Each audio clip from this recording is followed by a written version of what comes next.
Har'a hojii misooma biqiltuu dhaabbii fi boolla qofaarra jirra. Kun immoo faayidaan isaa tokko oomishtummaa dachaa dabaluu fi lammaffaa immoo dhiqee biyyeelee hambisuuf. Lammaffaa sadaffaa immoo kanaan dura hojjetame daran caalaa kan cimeetti fufee fi bu'aa isaa argame irraa kan ka'e daran isaa barreen gaddaarraa kan caalu ta'uu isaa fi uummannis bu'aacharraa kan dhamdhamate ta'uu isaati. Bara darbee akkasuma ashaaraa magariisaa kanarratti dhaabnee itti daalleffame. Bineensi iddoo kanatti argame hin beekne ammallee kana keessa jira jechuudha. Fakkeenyaaf kan akka quruphee waan ijaan argine kana keessatti argine jechuudha. Han biyya gadhiisee han badee ture kan gosti bineensaa gara walaalamutti deemamee ture waan irraa argine waan irraa dhandhamne qabna jechuudha.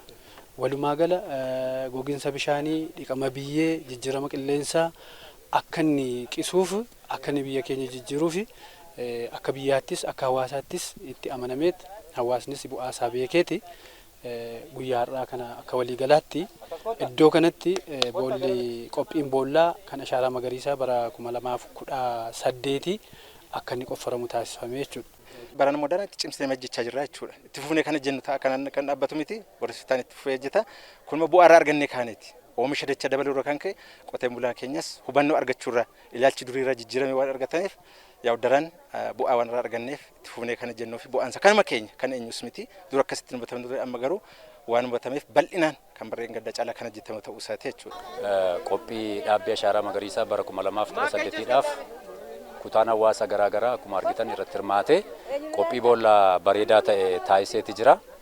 Bara kana immoo irra caalaatti bareechinee caashisnee hojjechuun irra jiraata kan jedhuun uummannis akka aanaattis xiiqii guddaa qabanneetiin qophii bara darbee caalaa qophii boollaatiinis qophii biqilaa ashaaraa magariisaatiinis bal'aa qophaa'eeti jira jechaadha. Bara kana keessumaayyuu biqilaa mukaa gosa garaagaraa gara miliyoona 18 oltu qophaa'ee jira jechaadha. Gara buufata biqilaa 5 fi sanaa olirratti buufata biqilaa kana kunuunsinee eegnee dhaabbii fi qaqqabsiisna jennee hojjetamaa kan jiruu fi lafa hektaara 3,739 kan ta'u irratti bara kana biqilaa kanan uwwisna jechaadha. Haalli jirus akkuma argame baay'ee qophii gaariin kan jiru buufata biqilaadhaan qophii boollaadhaan kan hojjetamaa jiruu fi haala qabatamaa mootummaan tarsiimoo baasee ashaaraa magariisaa hojiirra oolchaa jiruutiin aanaan keenyis xiqqii qabatee hojjetaa kan jiru ta'uusaa gabaabsee isinii kaasu. Haalli uwwisa bosonaa godina keenya akkuma beekamu waggoottan 10 dura perseenta